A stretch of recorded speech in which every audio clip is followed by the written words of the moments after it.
City, state, and federal officials beginning to lay the groundwork for the recovery from the bridge collapse. Maryland Governor Wes Moore addressed the economic impact the collapse could have on his state earlier this evening and how the recovery process could go.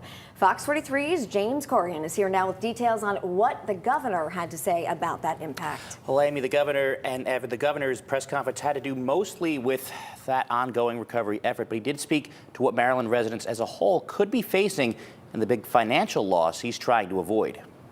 The national economy and the world's economy depends on the Port of Baltimore. Maryland Governor Wes Moore made it clear in his remarks Wednesday that after the recovery mission is over, the next priority will be to put the Port of Baltimore back in business. The port handles more cars and more farm equipment than any other port in the country.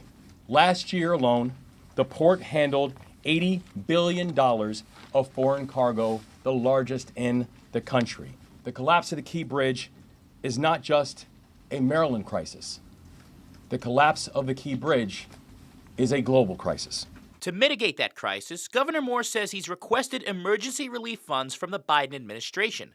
Presidential advisor and former Labor Secretary Tom Perez joined Governor Moore's press conference to proclaim the administration's support for the state. The president has directed us to move heaven and earth. Those aren't my words, those are his words, to make sure we are helping the remarkable people of the great state of Maryland to move forward. It's all in an effort, Governor Moore said, to bring relief to the thousands of workers whose jobs are now affected by the bridge's collapse. At least 8,000 workers on the docks have jobs that have been directly affected by the collapse. We need to make sure we're supporting them in this moment, and we need to make sure that we are getting them back on the job.